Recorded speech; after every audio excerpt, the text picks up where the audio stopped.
अच्छा, क्या आपने कभी सोचा है कि आपकी नानी दादी का कोई अकाउंट है, दादा ने कोई अकाउंट छोड़ रखा है और उस अकाउंट में 1,000-500 रुपये पड़े हों और जिसके बारे में आपको पता ही नहीं हो, या फिर आपको पता भी है तो आपने सोचा हो यार कौन 1,000-500 रुपये के लिए जाएगा, इतना तो पेपर वर्क में खर्च हो जाएगा, और वो पैसा कभी आपने निकाला ही नहीं हो।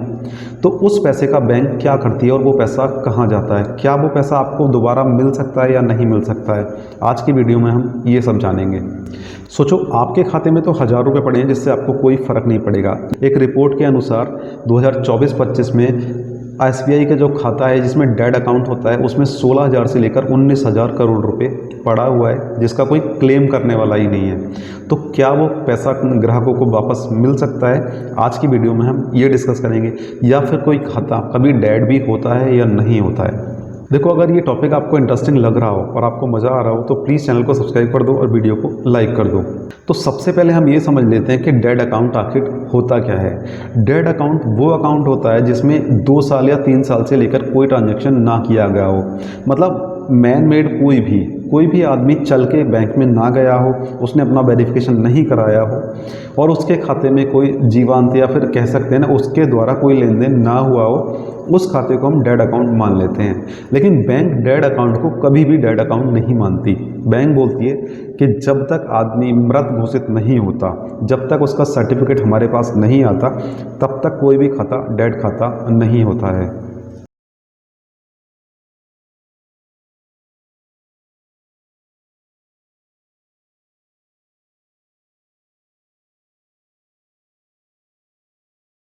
बैंक का एक प्रोटोकॉल, एक क्राइटेरिया होता है कि अगर 2 साल तक कोई भी खाते में ट्रांजैक्शन नहीं होता है, ना तो अप से ना डाउन से, मतलब ना तो क्रेडिट होता है ना ही डेबिट होता है, तब वो खाता डेड लिस्ट में चला जाता है। और बैंक उस पर 3 तरह की कार्रवाई करती है। सबसे पहले उसकी केवाईसी रद्द कर देती है, दूसरा उसका एटीएम अकाउंट बंद कर देती है, तीसरा उसका जो चेक का ट्रांजैक्शन होता है वो भी बंद कर देती है ताकि कोई थर्ड पर्सन उसके चेक से पैसे ना निकाल सके, उसके एटीएम से पैसे ना निकाल सके।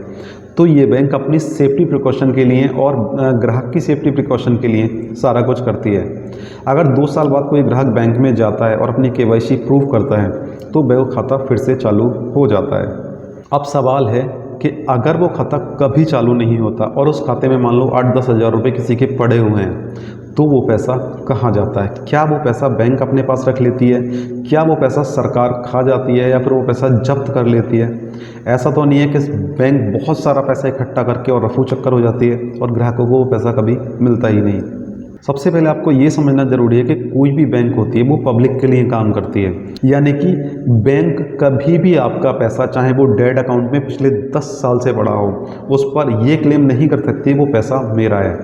वो पैसा हमेशा ही ग्राहक का रहता है और कानूनी रूप से वो ग्राहक का रहता है। चाहे उस पैसे का रिकॉर्ड आपके पास हो या ना हो, लेकिन बैंक हमेशा ऑपरेशनल अपने अकाउंट्स में उसका रिकॉर्ड रखती है कि आपका कितना पैसा है और कहाँ वो पैसा अभी तक पड़ा हुआ है। अगर एक रिपोर्ट की माने तो बैंक में ऐसा पैसा भी पड़ा हुआ है जो लोग अपनी एफडी तक भूल चुके हैं। मान लो किसी बंदे ने अपनी एफडी कराई और उसकी डेथ हो गई और वो अपनी एफडी भूल गया, उसके घर वालों को भी नहीं पता है, किसी को नहीं पता है। ऐसे भी बहुत सारे अकाउंट हैं जिसमें लगभग 8,500 करोड़ रुपए पड़ा हुआ है एसबीआई के खातों में। इतना सारा पैसा होने के बाद भी एसबीआई कभी भी ये दावा नहीं करता कि वो पैसा हमारा है। वो पैसा हमेशा ग्राहकों का रहता है। जब भी उस पर कोई क्लेम करने वाला लीगल बंदा आता है, वो उसके प्रोसेस और प्रोटोकॉल के अनुसार वो पैसा उसको मिल जाता है। अब जान लेते हैं कि अगर आपके साथ कोई ऐसी कंडीशन है या फिर आपके घर में कोई ऐसे खाता है जो आज तक क्लेम नहीं हुआ है, तो उसको आप कैसे चेक कर सकते हैं या फिर क्या क्या उसके प्रोटोकॉल्स होते हैं। सबसे पहले आपको पुराने रिकॉर्ड्स खंगालने होंगे। अगर उसमें कुछ पासबुक मिलती है, कुछ अकाउंट नंबर मिलता है, कोई डिटेल मिलती है, तो वो आपको बैंक में ले जाना होगा। अगर कोई पुरानी रसीद भी मिलती है तब भी आप उसको चेक करा सकते हैं। पुरानी रसीद नहीं मिल रही है तो मोबाइल में मेल पे कोई मैसेज, एसएमएस देख लीजिए, वहाँ पे अगर आपको कुछ मिलता है तब भी आप उसको चेक करा सकते हैं।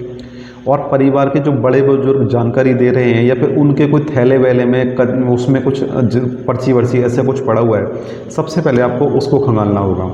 कई बार लोग ऐसा होता है कि आप अपनी एफडी करके ही भूल जाते हैं। मान लो किसी ने 1 लाख रुपए की एफडी 10 साल या 15 साल पहले की हो और उस पर हर साल 7,000 रुपये का, 8,000 रुपये का ब्याज मिल रहा हो, तो लगभग इस समय वो 1 लाख रुपये की 2.5 से 3 लाख रुपये की एफडी हो चुकी होगी। दोस्तों, मैं इस वीडियो के माध्यम से इतना ही बताना चाहता हूँ कि ये परेशानी मेरे भी सामने आई थी। मैंने भी पुराने रिकॉर्ड्स खंगाले, बहुत सारे चीज़ें देखी, एक बार ऑफिस पे क्या भी चक्कर लगाया कि वहाँ से कुछ मिल जाए। कुछ ऐसे दस्तावेज मिले जहाँ से कुछ पैसे का ट्रांजैक्शन होना था, और वो मैं बैंक में जाके सारे मैंने ट्रांजैक्शन क्लियर कराए, मम्मी को नॉमिनी बनाया और वो सारी चीज़ें मैंने क्लियर कराई। बस मैं इतना चाहता हूँ कि आप इस परेशानी से ना जूझें। अगर आपके साथ ऐसी कोई समस्या है तो ज़रूर बैंक में जाएं या फिर पुराने रिकॉर्ड्स खंगालें, उससे बढ़िया कोई विकल्प नहीं होता। इस चैनल के माध्यम से बस इतना ही बताना चाहते हैं कि आप इस परेशानी को ना झेलें और इससे जल्दी से जल्दी निजात पा सकें।